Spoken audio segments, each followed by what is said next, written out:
when you're doing bag technique, the main thing is, the idea that you want to think about is not bringing infection, any kind of infection that your patient may have, not bringing it into the next home, right? So, so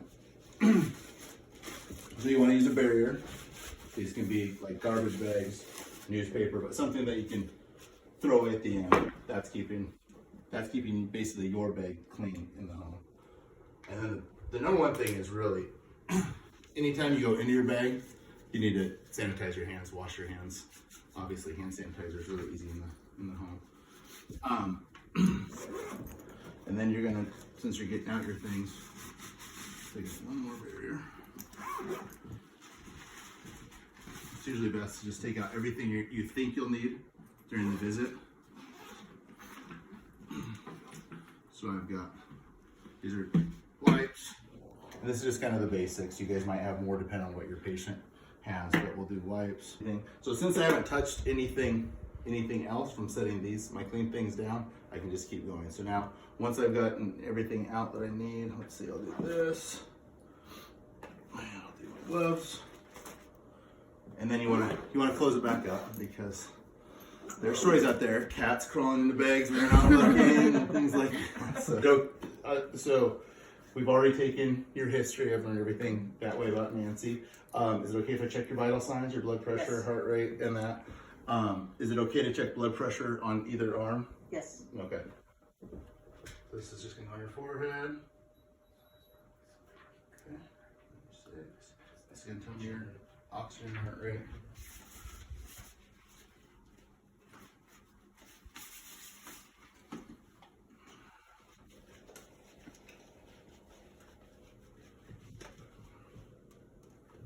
All right.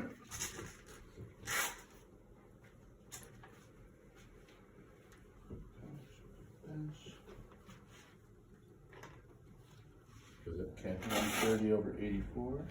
Good. Good. Okay. So, with home health, there's going to be some questions that are kind of a little bit different than you'd see like in an outpatient setting. And I'll just read those off to you guys. Because we kind of talked about as far as your medical history, but you'd go over things like their code status. Are they full code or do not resuscitate? Height and weight. Usually we'll check actually the weight on the first visit, especially if it's someone where weight is an issue, like weight fluctuating from an edema standpoint, CHF, even certain post-surgical issues. So we'll go down to where it says home environment hazards. So with that, you want to do, what we always say is to do like it's called the OASIS walk. So the OASIS is the assessment. So you have them take you kind of room to room, whatever rooms you want us to see. And then as you're going, you're of course watching the patient, but you're also checking out the home for fall hazards, safety hazards, things like that. This is, we've kind of screened her for any issues. She's given me her past medical history. But first, let me just do a screen. So go ahead and raise your arms up high. Good. Any pain with that? Yeah. Okay. Hold it there. Don't let me push you down. Good. And then you can go ahead and bend up your elbows. Nice and strong. Good. Hold. Good. Push out. Good. Okay. How about lift up your knee? Hold. Good. Hold. Good. Straighten your knee. Okay, bend it slightly. Hold it. Good. Zoom on over here. Bend it slightly. Good. Then stick this leg out and pull your ankles up or your toes up towards you. Okay, hold. Okay, down. This one, pull it up. So that's just, I always like to do that before I get them up, so I kind of have an idea of where we're working at that way. Maybe a general idea of how much assist they'll need to get up, how they'll do with walking, standing that way. It's really just a screen. We'll do more formal functional strength balance testing in a bit. This is probably also where I'd have, like if she didn't have her shoes on, we have people, we say, can you take your shoes and socks off? And then that answers the question, because we're addressing questions on the basis. So even as a PT, you're gonna answer, how do they do donning and doffing their shoes, their pants, their shirt, brushing their hair, washing their hair, brushing their teeth. So that's a good time to do it. You have them take off their shoes and socks, put on their shoes and socks. If they're diabetic or if they have something that has decreased sensation, we do a monofilament test on the bottom of their feet. I'll skip that for your sake. You've obviously gotten yourself dressed today, today just fine. So so at this point, it can be up to you to either do some functional testing or to go through the home. So I'm gonna just do, if you don't mind, just take me to the rooms that you. I usually use 3, but in the home you want to look for small, when they're activity-based outcome measures, small things that can be done in smaller spaces. So like a 6-minute walk test is hard to do in home health, maybe in big assisted living. So I do 2-minute walk test for as far as endurance based. 2-minute walk test, or like with her, I'll have her do the 2-minute step test in place. As far as strength, 30-second sit to stand test or 5-second sit to stand test. I like the 30-second sit to stand because there's a time component. Some people can't do 5 on the first day, no matter how long you give them. And then always tug and gait speed are used. Even nurses are trained on how to do tug and gait speed because it's such a high predictor of as far as falls and what kind of interventions to use if PT needs to be added in maybe. But then I'll usually use a Berg or Tonetti. Usually we don't have people functioning at a high enough level to do like dynamic gait index, but we will. Or sometimes I'll add it in like at the end when they're getting ready to transition to outpatient. So go ahead and stand up. Okay, good. So of course you'd want to brace yourself or using the assisted device at that point.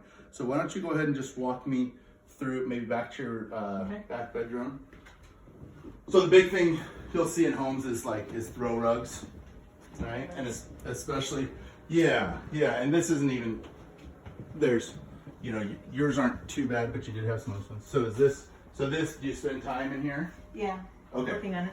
Okay. So the big, set up as an office. So one, you always want to ask too, if there's a room, especially if it's if it has some clutter or something like that, you want to say, do you spend time in this room? Or if there's stairs to get there, you can say, if it's not a necessary place to go right off the bat, then you can kind of address that down the road. So this is like your office, right? Yep. Okay, so you sit in here. Do you sit on this chair? Yes. Okay, can I see you get on and off that chair? Yes. Okay. Look at that posture when you're sitting there. Okay, go ahead and stand up. Good. Okay. Now let's go to the next room. So then, bathrooms you want to look at. I won't have you do it now, but this would be a good time to have them do. Actually, you would say, get on and off the toilet, and you'd even say, show me how you would get your pants up and down from the toilet. You get to be real from the first visit. So that one, do you do okay getting on and off that toilet? Yes. Okay. So I would see her do that, but we won't do it for the sake of today. And then you want to look at the shower. So she has a standard step-in shower. Is this the shower that you use? No. Okay. So you use the other one? I'll use the tub. Okay. But I have a walk-in shower. Okay. Okay. So you have both. So that's just a good thing to keep in mind. Go ahead and come on out. So with that, you want to look at where their preferred places to shower, right? Like they may not want to be sharing the bathroom with their teenage daughter or something like that. But that may be the safest one if it's a walk-in shower for the meantime. So both their preferred way and just what the options are and taking into account that. See if they have any, and that's where you write down any equipment that they'd have in the shower, grab bars, shower chairs, that way, if it needs to be held or anything. So, so I'll show you guys 30-second sit to stand test. Cross your arms. Okay. And what I want you to do, when I tell you to go, you'll stand up and sit down as many times you can in 30 seconds. Okay. Now you gotta come all the way up to standing in order for it to count. And all the way down to sit in. And then touch your bottom and come Just back with it.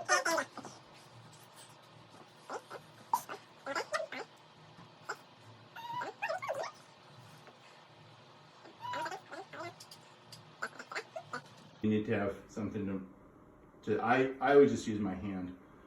So you want to you're going to march for 2 minutes. We'll count every time your right knee goes up. Okay. So try to not use this, but it's here for safety. Okay. Okay. All right, so let's see. Okay, ready? Ready. And go.